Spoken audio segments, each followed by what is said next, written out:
thank you, and Happy New Year. This is Karen Sims with the Trauma and Resiliency Initiative, kicking off our See You Try show for the new year. So welcome to 2021. And today I have a great guest with me so that we can begin this dialogue of 2021. Given that it was the King weekend, I decided that we should, choose a King topic. So one of his famous writings is Where Do We Go From Here? Chaos to Community. Unfortunately, choosing that title meant that we couldn't promote it on Facebook because it was considered political speech. But I am so happy that I have Pastor Thomas with me to join in this conversation. So where do we go from here? Chaos or community? And right, there's the book and then there's the speech. So I figured we could have this open-ended conversation about where we are and welcome. Oh, and I should make one little disclaimer. Trauma and Resiliency Initiative is grateful to funding that we receive from the Champaign County Mental Health Board and community partners. So thank you, but the views and the opinions of the guest are their own. So disclaimer done. Welcome. Oh, you're muted. I'm sorry. Thank you. It's good to be here. It's good to be here. This is my third or fourth show. I come to love doing this. That don't mean that's an invitation for me to do it all the time, but I've come to love doing it. And it's funny that when you came up with this conversation, you picked that book because that is quintessential King post Selma. That is quintessential King beyond the I have a dream, beyond the niceties. That's where I think King really got to the core of his work. And so given the context of the time we live in, I think it's amazing. Yes. I'm supposed to introduce myself too, or yes, good? Please do. Yes. Well, if you've been watching the show, you should know who I am. For those who don't, I am Reverend Terrance Thomas. I'm pastor of Bethel AME Church here in Champaign. It's one of my second year, Southside native, Black Studies major, political science, a member of the Tribe Resiliency Board, liberation pastor, and social critic. I guess I'll put that in because that sounds good. Social critic. So. I like our truth teller, right? We would also call you a wise elder or a sage because you speak truth to power and critically reflect on what's happening in the world. So thank you. No worries. Thank you. It's good to be here. So, well, maybe that's where we should start the conversation because a lot of people don't understand where we go from here, right? It's King's weekend, and I know so often he gets romanticized for I have a dream, but that is not why he got murdered. And they forget about the depth and breadth of his critical reflection. So share what you know, and then I'll chime in about what called to me about that work in this moment. What we know about that book, if my memory serves me is correct, is Where Do We Go From Here? From Chaos to Community, was written on the heels of his time in Chicago. Mm-hmm. Dr. King had experienced after Selma, right? Selma is the magnus opus of the Southern Civil Rights Movement. It is the final hurrah, if you will, of that movement. That's when they crossed the Edmund Pettus Bridge. That's when past couple of years, we had the big Selma thing. Year after that, they get the Voting Rights Act of 64 and the Civil Rights Act of 65. I might be having them mixed up, but don't ding me for the minor mistake. King had done all he could in the South, right? King had gone everywhere he could do. For the most part, that work was done. But he realized there was a whole section of the country that dealt with a different type of segregation, but no less insidious, and that's the Northern brothers and sisters, the brothers and sisters on the West Coast. Southern segregation was called de facto, right? Mm-hmm. It was a matter of law. You knew that as a Black person, you could not go certain places. You knew where you couldn't go. There were things to overturn. There were laws, et cetera, and so on. In the North, it was de jure by custom. Mm-hmm. And with most things, customs, it shifts. So that's why it's often argued that Northern segregation was a little more insidious because it can shift overnight, right? One day a neighborhood was Black, the next day it wasn't. Now you out of order. So King brings his movement here, and it's also written at a time where Dr. King was experiencing an evolution of sorts. He was experiencing this transformation from not just civil rights, but to economic and human rights. Yeah. In many respects, he was coming alongside of his brother who had passed the year prior, Malcolm X. He was coming alongside movements like the Black Panther Party. So King was flowing in. Now, because he's been whitewashed, there's a tendency to set Dr. King aside and apart from these guys, right? There's a tendency to say Dr. King wasn't part of this movement. It was the Black Panthers, Malcolm X, civil rights, and Martin Luther King sitting high and above. But he was really all up in those conversations and all up in the mix.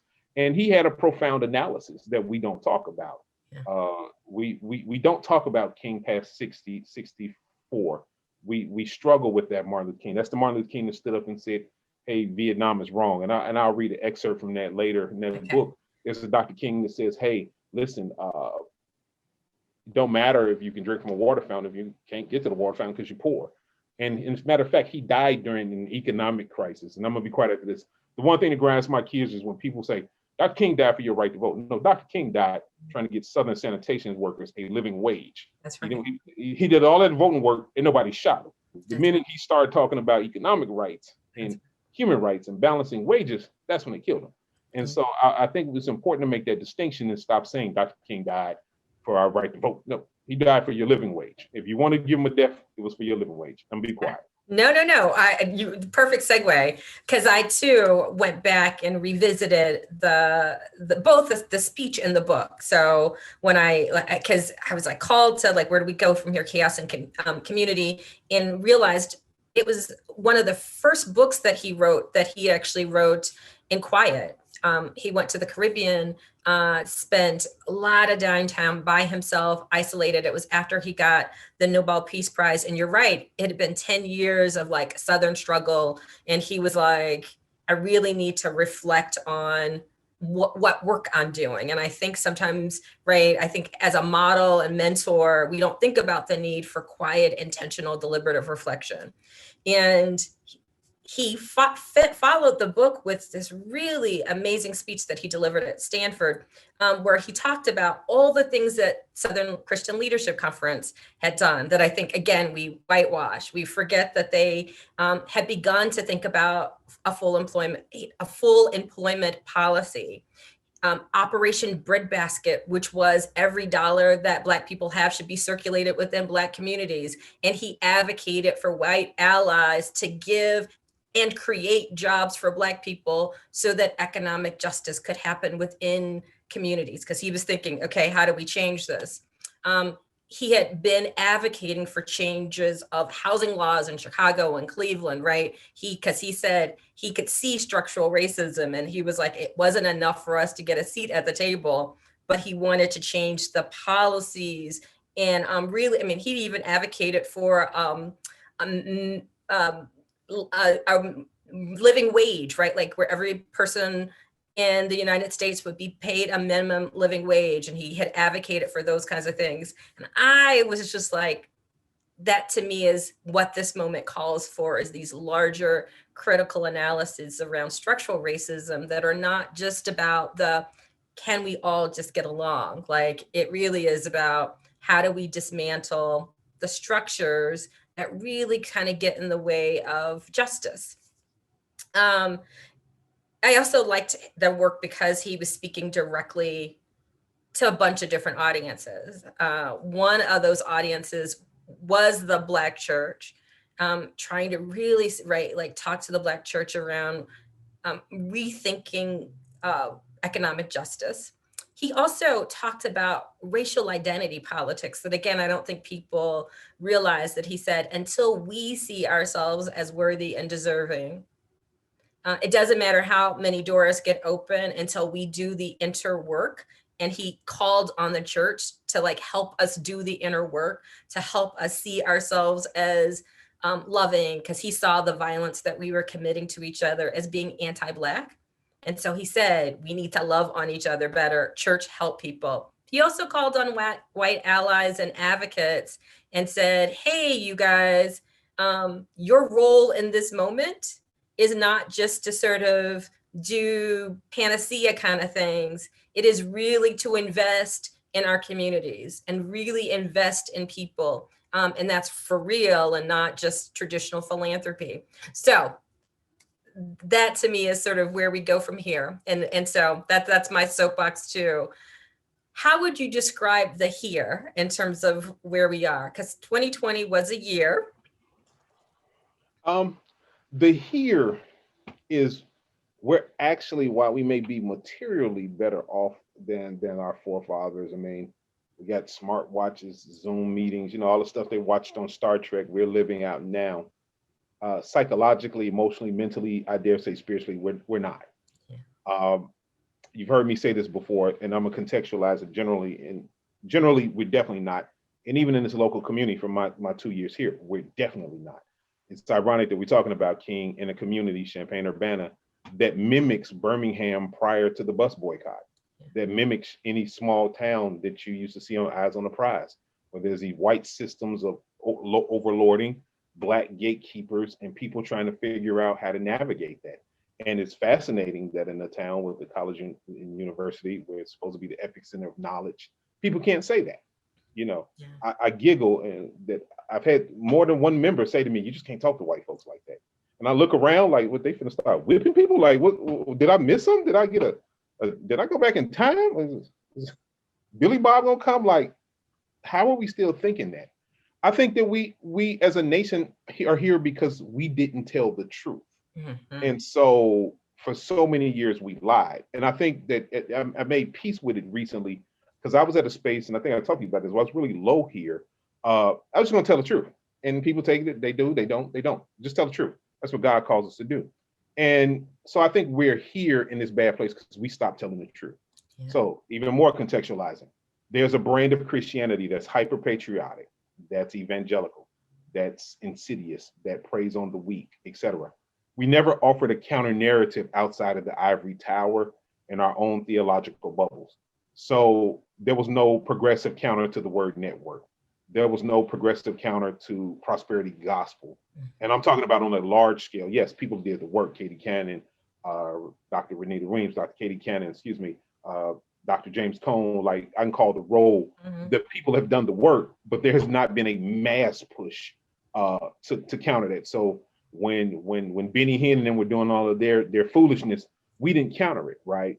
And even when the white evangelicals in the 80s, 90s, even now, began to like be hyper patriotic and political, we didn't raise a banner and say, no, it's something different.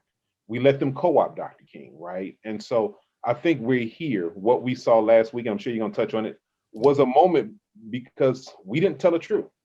And in terms of our white community, I preached for a church here, St. Peter UCC, for this Sunday. We recorded.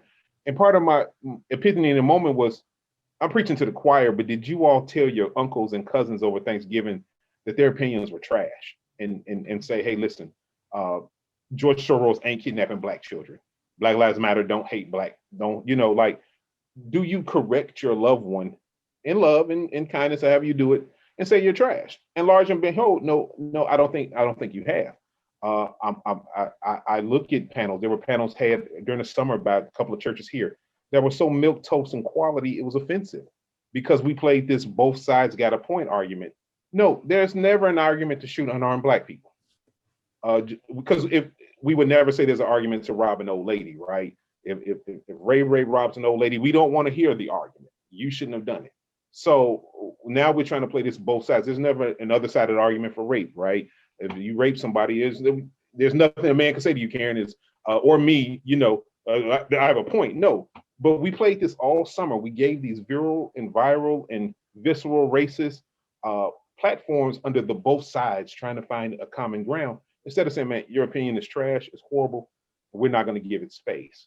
And so I think we're here because we stopped telling the truth. And that's what made Dr. King's moment so powerful with where do we go from here, and the Chicago movement in Vietnam. He realized he had to tell the truth, right? And if you've ever seen his interviews building up to that, and he touches on that in his book, If I May, when he talks about it, King said, when he talked about why he told the truth, he said in the book, and I'm gonna quote it, "I knew I could never again raise my voice against the violence of the oppressed in the ghettos without having first spoken clearly to the greatest purveyor of violence in the world today, the American government. For this sake of government, for the sake of hundreds of thousands trembling under our violence, I cannot be silent. And in that moment, Dr. King made a decision. I can't talk about this until I talk about that. So we can't talk about systemic violence in the community. Much as I love HV, as much as I love the work we do, I mean, you all are spitting in the wind until we talk about the systemic violence that happens and the intersectionalities. And I think that's what's missing from us today. Yeah. Okay, so wow, I have about 1,000 questions, but I also want to push back a bit. So hopefully it not push back again. Let's have a dialogue because I'm struggling with something. I think my family, like many others, over the holiday break, ended up having some very interesting conversations. So I'm just going to say this out loud because maybe people don't know if this is like what was happening in a lot of Black families. We had, looking at the political landscape, looking at the election, looking at how things were going, you know, as a family, when we met for our family Zoom calls, we talked about, should we stay? Should we go? When 74 million people voted for somebody who, for us, again, we just have to speak personally, who as a family we felt invalidated our lived experience. That my sister, I remember her calling me up in tears because before the count was official, like realizing that her neighbor put out a flag of the 45th person that was in office, and she didn't know that. She's like, this, I thought we were sharing sugar and cookies, and somebody who was in her wedding started posting things before, again, the final count was that she had never seen before, and she was heartbroken. So we as a family really struggled with, like, what does that mean for us? My father, immigrant, so he took a long time before he became a citizen, but really, again, ran for office, believed in the American dream, worked for the League of Women's Voters. So, right, like that's the narrative. And so people were like, well, where do you go? And so we had all, various ones of us had legitimately thought, like, is it time to go back to Africa? And then where? Do we go back to the Caribbean? Do we go? Because if you're an unwanted guest, right, like where do you go? And also, like, how is it that we stay safe? So part one. So we're having a family conversation, and our younger folks are going, because, and I'm not minimizing their voice, but they're all like, we spent too much time doing Martin. We should have done more Malcolm. We just need to burn it all down. Let's go get people talking about guns. We should get locked and loaded, blah, blah, blah. And right, one perspective, because they're like, well, we've been too quiet and silent. Older folks are like, oh, we should just ride it out. Like, let's just, like not stress. And then there's those of us in the 30, 40, 50 going, okay, but this is serious. And I said, to me, having a sort of negative, I don't mean negative, but like a hate-filled, demonizing approach felt like using the master's tools to dismantle the system.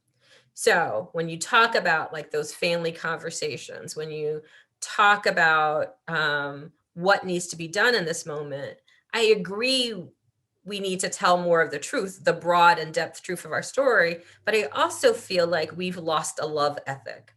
And so how is it that we have, so this is my long-winded way of saying, how is it that we have a critical analysis of race and racism and structural inequality, while also not doing what other people do to us, without demonizing, without, without seeing the humanity, even if I don't agree with it, right? Like, where does love fit in this sort of critical analysis is where I've been struggling.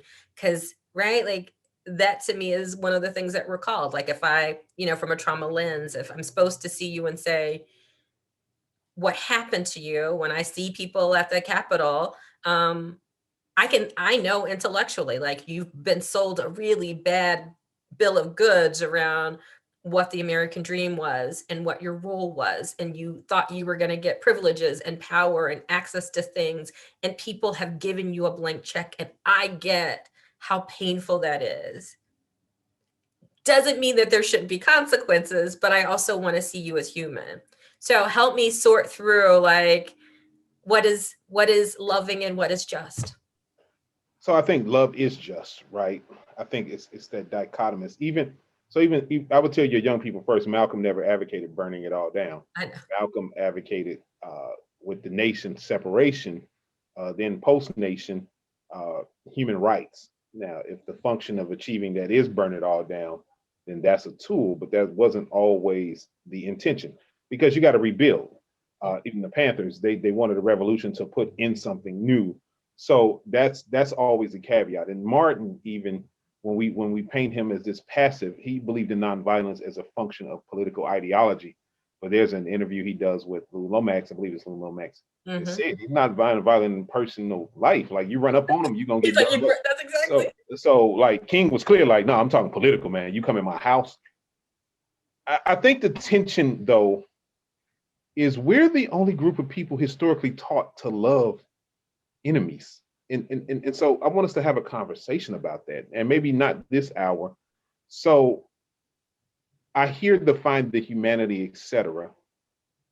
And I, even as a chaplain, as a spiritual care provider, I do understand that. But I guess the question for me is, do I want to be in community with somebody that's a Holocaust denier, or somebody that believes that slavery, freeing blacks was the worst thing to happen, or somebody that believes that they can take a woman's body whenever they fit in? So that's the first starting point with me. Secondly, in the Christian context, Jesus was he talks about forgiveness and love, but we always take them scriptures in kind of a vacuum. Okay. There's some conditions, right? If your brother wrongs you, if underscore he repents, then forgive him 77 times. Or if you repent, or however, just never just, hey man, take him back. Even the prodigal son had to have a moment of repentance. Father, I messed up. I'm so sorry. Can I come home? Can I have some chicken? And the father said yes. So he didn't just come home like, I'm back, guys. Craig is home. Where the party at? It was this moment of reconciliation and repentance. I'm not 100% sure the other side requires that or even desires that. And so what would have happened to Terrance? Terrance would have been out there. This is your ministry, and that's why I appreciate you. What would have happened to Karen had she been out there trying to find love and reconciliation? I dare say you would have been harmed, because that's not the case. We've been offering love and seeing their humanity, from Black mothers who nursed their daughters raped by the master. I'm trying to find your humanity. From Black people who had their property stolen through the clans. Oh, these just angry white folks, y'all. We got to pray for them. At some point, the actual reason we shouldn't is because of the human nature. Like the book says, the human heart is wicked. Who can know it? So we kind of got to operate in that reality. Now, does that mean we shouldn't seek understanding where there's understanding to be sought? Yes.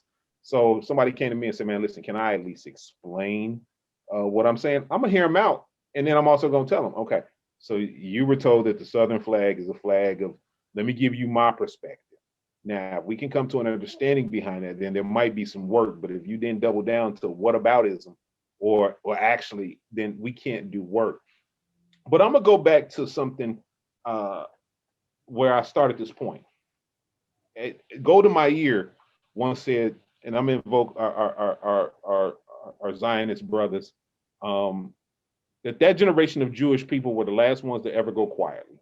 Yeah. And that was back when Israel was created in 48, 49. Go to my ear said that. That's the last group that ever, and they ain't never gone quietly. Like you can't even sneeze. We've seen folks that we got to hear as a senator that made some offhanded remarks, a congressman about Hitler, and just got elected, about to get run out of Congress.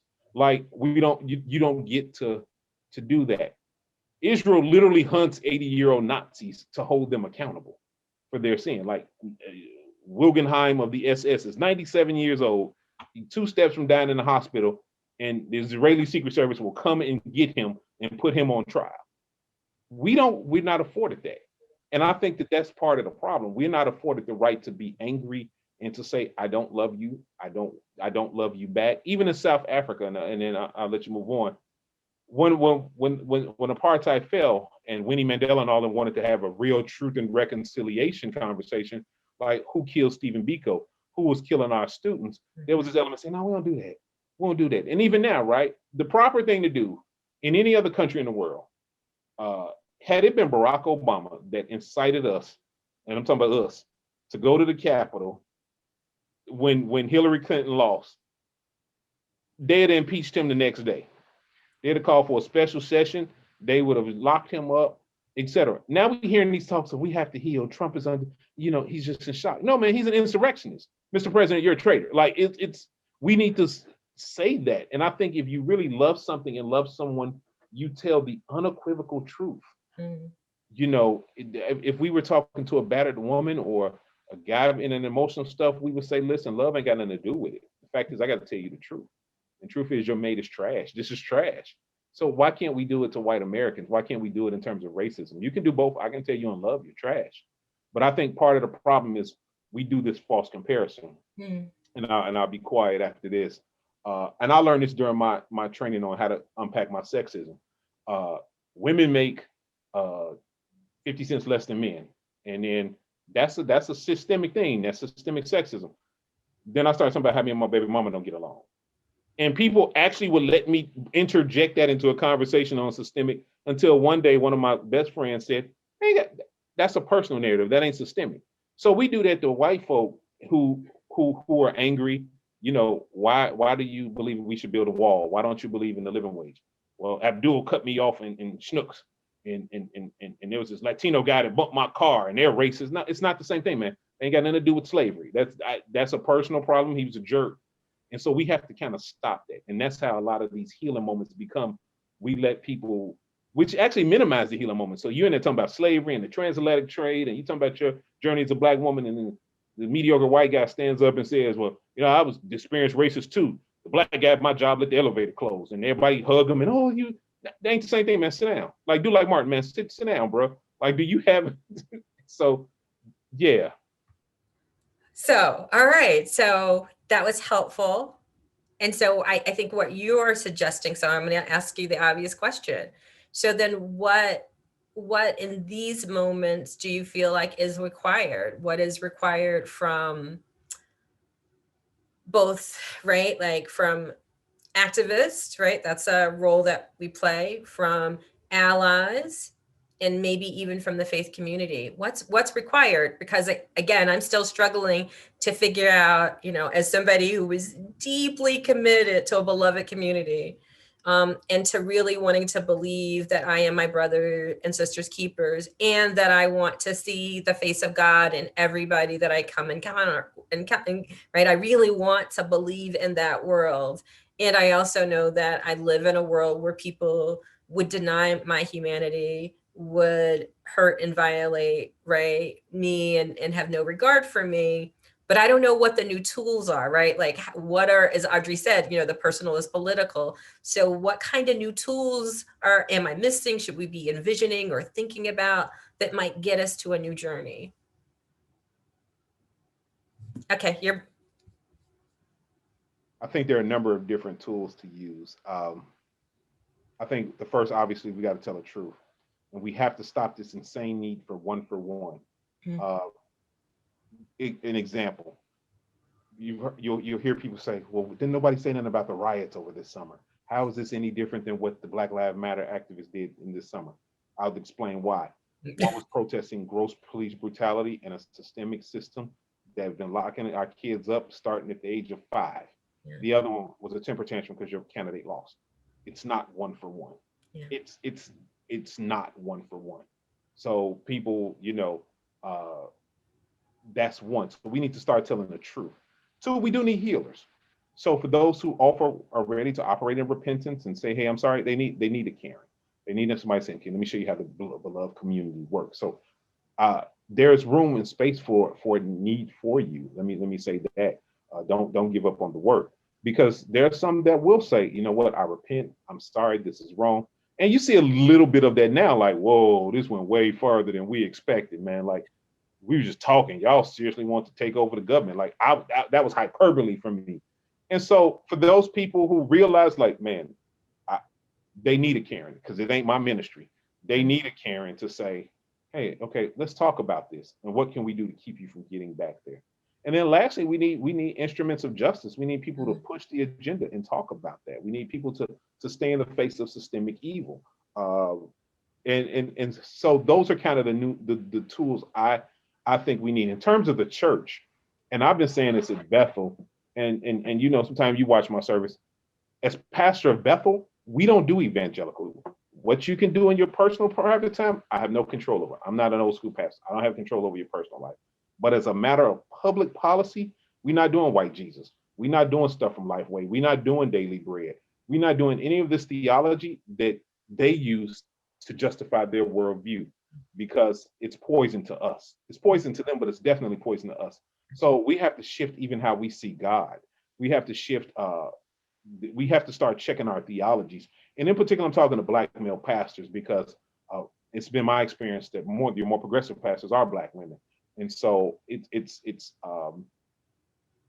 that kind of thing. So we gotta check. It was a conversation on my Facebook page, or one of my colleagues' Facebook page, about like logo software.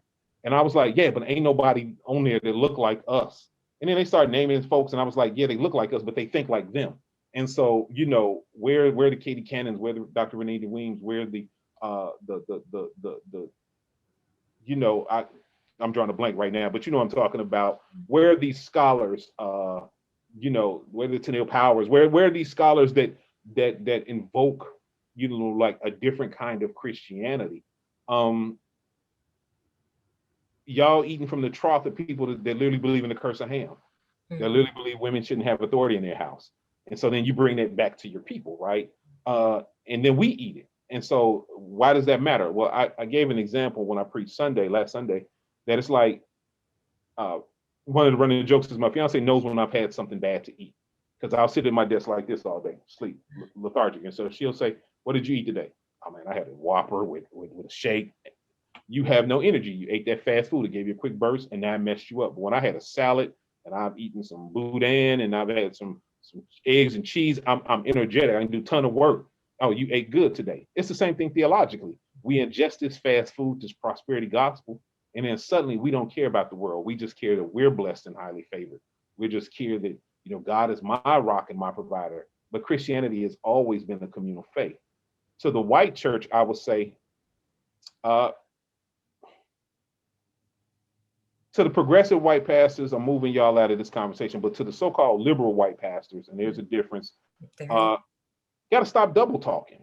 Like, if the only time you've ever invited a Black pastor to your church is during Black History Month or Dr. King Month, then you ain't an ally. If the only time you engage in a Black church is to give a check or some kind of mission work, you ain't an ally. If you're not trying to partner to do the intentional thing, if you're not preaching from your pulpit, hey, listen, your uncles and cousins and aunts that went to DC, y'all need to tell them that they were wrong and look them in the face and tell them they were wrong, then you're not an ally. And so I think that that's kind of where we are. It's the season to self-check and to really examine how we see God.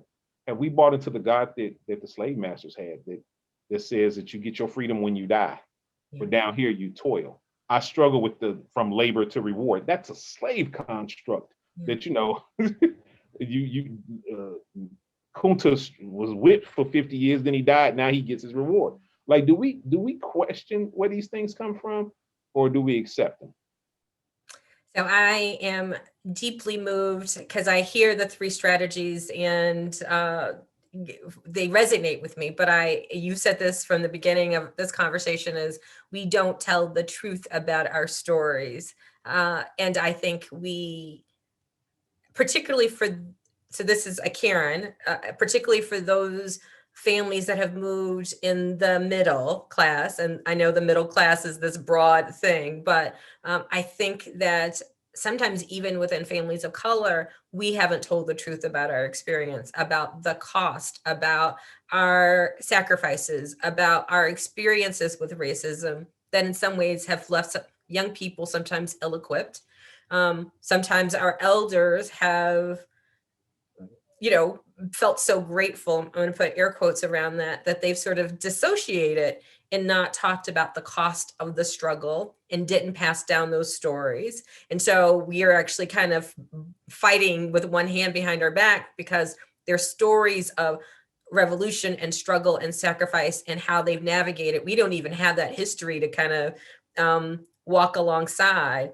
Even when we go back and do, right, like we're in the era where everybody wants to do their DNA, everybody's looking, to come from some like warrior tribe, right? Like as a part of the narrative. And no one wants to accept that maybe they are actually from a legacy of slavery, right? Like everybody wants to go back and reclaim the narrative so that we can skip through all of the painful parts and just romanticize the glamour.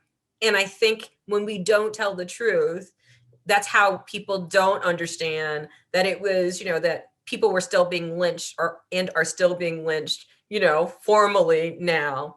And they don't understand the function of how prisons work. And they don't understand, just even, I love for me remembering there's a diaspora of skin color, in the African-American experience or the African, because it's a reflection of how many women of color were violated in their legacy here, right? Like, and so we don't talk about like how many women and how many men raised children that they could never, that they knew weren't theirs, right? Like, and what did that cost? And what did that cost our families? And what did it cost our communities? And so then we are able to sort of brand, we come up with these other stories about who we are, how we got here, what we need. So I hear that telling the truth. It also lets, I think, other people off, because I think we're the only tradition that doesn't have rituals that tell our story, that of reflection, of remembrance, and I think that has left us vulnerable.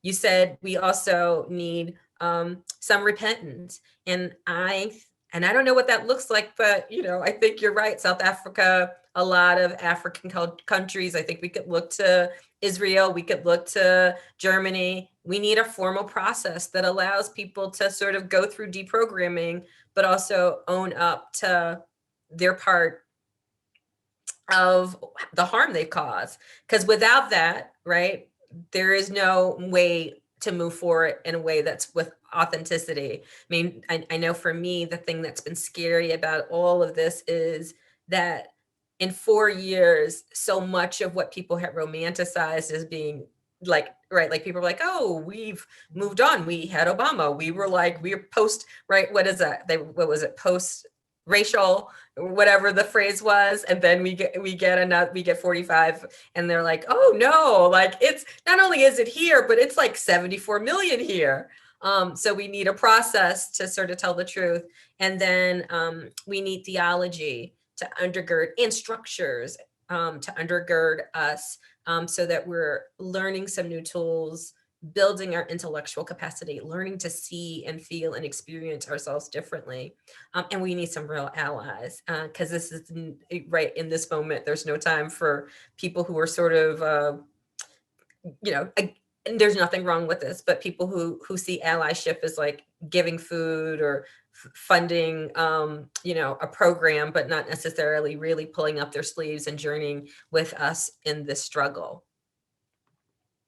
I think that you're spot on in that. And I'm laughing when you talked about the romanticizing, because I remember when Black Panther came out, everybody was a fan of Killmonger, except me. And I remember talking about this, like, Killmonger is the perfect example of what happened in Africa. He's a CIA operative that disrupts an independent, sovereign African nation. But we fell in love with that statement, bury me in the ocean, because my ancestors knew to jump in to be slaves or something like that. It was so asinine. And I remember the first time somebody said that, like, in response, and I was like, well, if they jumped in the ocean, they're not your ancestors. And stop devaluing the fight that our ancestors had, because it took perseverance to get through the Middle Passage. It took perseverance to survive that. It took perseverance to kiss your babies by as they ran, or kiss your babies by as you had to run and knew you couldn't take them. It took perseverance to survive Reconstruction and all of that. So stop devaluing our fight to romanticize something, like that. Like, I'm not knocking those who decided to jump. I believe them, and I believe they inherit the kingdom of God. I don't think that they're being eternally punished or anything, but I refuse to devalue the fight of those that fought. Like we were talking about Birth of a Nation. I'm using these movies, the Nat Turner movie and the 12 Years a Slave movie. And I said they both had resistance. Solomon stayed plotting his escape, stayed plotting, stayed trying to maintain his whatever. And Nat Turner just did it a different way. And so I think we have to, first of all, stop being ashamed. Second of all, and I'm not sure where this started, but even like this dismantling or disrespect of Black radical tradition. My favorite person outside of you and Maurice here in Champaign is Dr. Sundiata Chajua. I love, shout out if you're watching Dr. Chajua. But why he ain't in these conversations around here? Because we scared of Black radicals. We're scared of Black radicals. It disrupts the middle class sensibilities. And I'm glad you said that. It disrupts the gatekeepers. It disrupts all of the folks who hold power. And lastly, we do have to have that conversation, because just like in slavery, there are those that for survival of whatever reasons, now I do kind of struggle with these folk, the patty rollers and the assistant to the overseer and the Black slave catchers that helped out. And now I get it. They did it because they wanted a better position under an oppressive system. But we still got to talk about that. So we got to talk about the folks here now who are operating in those gatekeeping positions because they want a better position in white supremacy. And so I think that's that. Now we have rituals, right? We have Kwanzaa, we have Black History Month, we have Women's History Month, we have Black Music Month. Like, we have rituals, but do we uplift them? Yeah, no. Do we uplift them, right? One of my members said, "Man, you celebrate all the months in Bethel." I do, because they all look at to the Black experience. So yes, we talk about MLK. We do Black History Month. We celebrate Kwanzaa. We celebrate Black music. That's why every sermon begins with a Black poem, a Black song, a Black movie reference, because the sacred and secular are interchanged for me. And so we have to uphold that, and even tell the truth. I remember when I don't know if you were there, but people still talk about it. We talked about it in the conversation earlier. Folks were shocked that I challenged Dick Durbin when he came to my church. And I said, what anchored me the most in that moment was he tried to give that white judge credit for the civil rights movement. When he started talking about, this white judge to sign the order, and without him, there would have been no, you're not going to do that. Senator and all, you're not going to do that. Not in a Black church, not in a Black AME church in which many of these movements came out of. You're not, no. And so that's the kind of truth telling I'm saying. No, that judge did his job. He was a judge. He was supposed to sign on the sign of the law. The real heroes were the folks that crossed the Edmund Pettus Bridge and dealt with them sheriffs and Klan that came on the other side. He sat in his chambers and wrote a decree.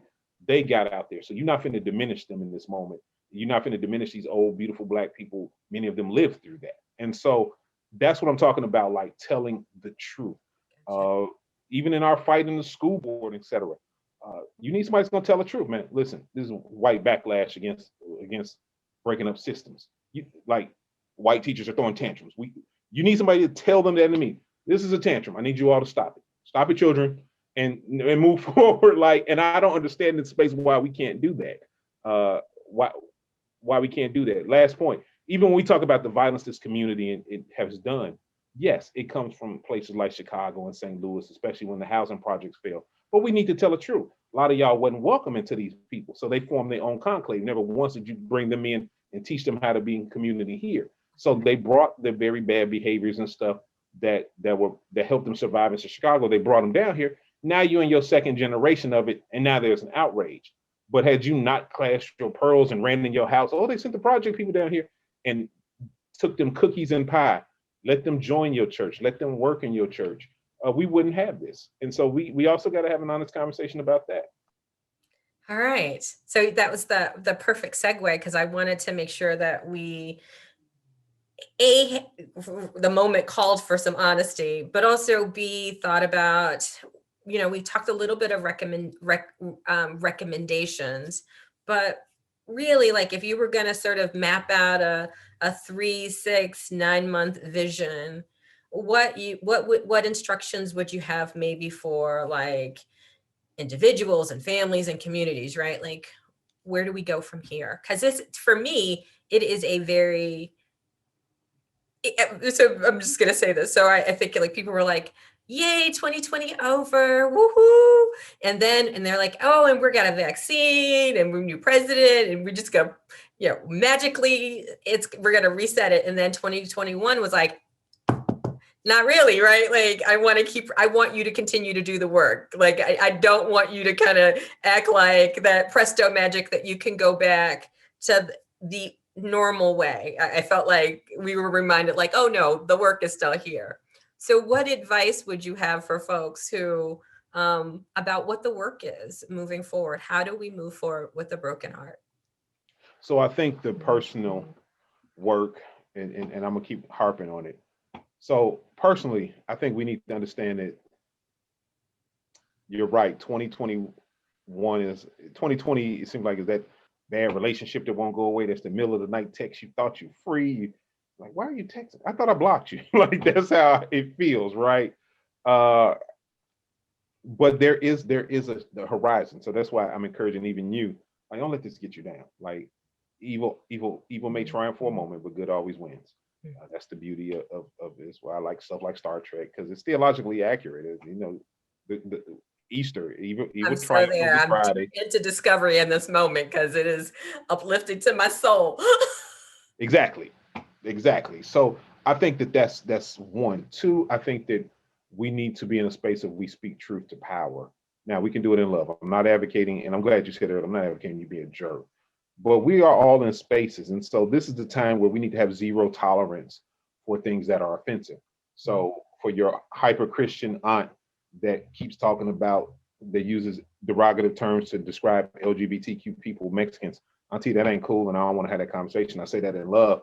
If you want to talk about something else, we can, but we can't do that. And yeah, I say what I want. Okay, well then this conversation is over. We have to start training our people. Homie, hey, listen, you can't talk about women like that. That joke ain't cool. Like you're sexist, bro. You know, I had to tell a couple of my guys at church, man, that's sexist. We don't do that. Stop it. Um, as a church, we really need to re-examine our relationship with white Jesus because I think that's what's holding us back.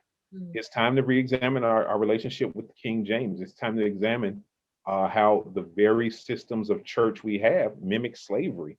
Why we got to beat people into submission into Christ Jesus. Why we have to, we don't allow freedom, and then God is in control. I ain't got nothing to do with that because that's what our ancestors said because they didn't have control, right? And even during times of freedom, God is in control. I can't stop the plan from riding through. That ain't the case now. Like, so we need to have an honest conversation. I think as a community, we need to own that none of us are free from the American experience of racism, sexism, classism. You got the residue of that baptism on you somewhere. And so for men, all of us, myself included, we're wrestling through sexism. We wrestle through sexism all the time. For those of us who are middle class and our bills are on auto pay, we wrestle through classism. We gotta own that.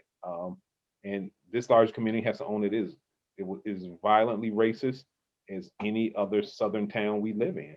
And we need black people that are willing to say that. I need folks to own it, and I've said this in private meetings, listen, be honest if you really care about if homies get shot, man. If it's just a press out for you, because we show up to the big marches, but I spent all summer marching with some brothers where it was like 10 of us. And so when the cameras went away and the News Gazette started reporting, you're not there. The second thing is pace yourself. Like get in where you fit in. One thing I always appreciate about you as an ally and comrade in the struggle is you have clear boundaries on what you're going to do and not do. It's something I'm developing. And people think you're a jerk, but that keeps you from being burnt out. So you ain't got to show up to every rally. You ain't got to show up to every march. It's okay to be a check writer. It's okay to say, hey, listen, I'm just going to write y'all a check. I'm at that space now. Tell me how much I got to give you because I just want to collect my action figures. I need a detox. To our white allies, and I really wish our colleague was here, like, if you're not speaking truth, you're culpable. And so I think that it's time for you all to have some internal hard conversations. Just like they ask us to do about black on black crime, you got to do it about your racism. Like, why can't you tell your uncle that's a bank loan manager, but also racist, that this is wrong? What are you afraid of? So I think these are just some very simple strategies, et cetera. Now, to my young activists, and I see a lot of them out there, and some of them I appreciate, some of them, I'm gonna be honest, I struggle with. I need y'all to not disconnect from history, right? That's if we ever went to lunch, I would tell a lot of them this, and I would tell some of them, you too invested in history, and so you're not gonna recreate that. But some of them you disconnected from history, and so what's your political theory? Why are you a socialist? Why are you a capitalist? Do you know where these things come from? How does it tie into your blackness? So even when you part of these interracial groups, you still black, and that's still a center. Um, Even that, I would caution my young African scholars and activists. Listen, the hippies of the '60s became the Reagan Democrats of the '80s. So progressive white folks, I have no problem with. Liberal white folks, be very cautious about, because the minute you make them mad, they suddenly remember that I can go home. I got my daddy's a CEO, and so I can take a shower and get a haircut and get a job, right? because that was the issue between Bill Ayers of the Weathermen and some of the other guys, and Bill Ayers and he talks about that. I struggle with them because I knew most of them just was acting out and rebelling. They didn't want to do systemic work, and so I think that I would encourage my younger activists, like, get you a mentor. Like, if you ain't reading 2 and 3 books a week, and I'm okay, that's old school. If you ain't reading 5 books a month on politics, etc., from Black authors, women authors, people of color, then you're not doing the work. You're just a sounding brass. And so I think that that's what the catch is. And final, it's time for the old guard to be willing to transition out. It's no shame in walking away and you not dying in these offices. Every major thing we have here is ran by somebody over 70 or so. Like, great, you've done the work, but step down. It's time to go. Have a great day. We make sure you have a great banquet, and it's time to pass the torch. And this whole we can't find nobody. I don't know, man. Karen, you look healthy and happy. Reese is healthy and happy. I'm healthy. Like, pass the torch. No, you don't want to, because it's a gatekeeping thing. That's a whole nother conversation. But I think those are what we need in this season, and understand that ultimately the moral arc of the universe. And I'm gonna end with scripture bends towards justice. Justice rolled down like a mighty river, and in the by and by, in the end, in our lifetime, we'll see justice. We will see justice. Whew, I love it, and I'm with you. I feel like part 2 of the conversation is around mentorship, because, right, if we want to think about King's legacy, when he died, his people lived on. I mean, most of people who you think about as political leadership grew out of the work because he equipped his people to lead. And if you look around and you're by yourself and you don't have people who can come with you who are learning the skills, then you're not leading as a servant, you're not leading correctly. So I love this conversation. It was inspirational for me, good for my heart and soul. Hopefully for those out there, it was good. Know that this is completely aligned with everything that we do with CU Try as we try to build equitable and just communities. And we really, honestly, like, that is something I live and breathe. And those on my board, we live and breathe it. And we really are trying to create a better way. So thank you so much for this time. For those of you who are enjoying your King weekend, do something beyond I have a dream. I just can't encourage you enough. I mean, if you don't even read that speech. Yeah, don't even read that speech. If you don't understand SELC, I'm going to give you Alphabet Super, Core, Snicker, any of those organizations that were working in alliance, they all work together. If you don't know the movement, then this weekend learn something new. Amen. Discover an Ella Baker. All righty. Well, I think we're all done. Thank you so much. And not a problem. Anytime. Stay safe and well. All right.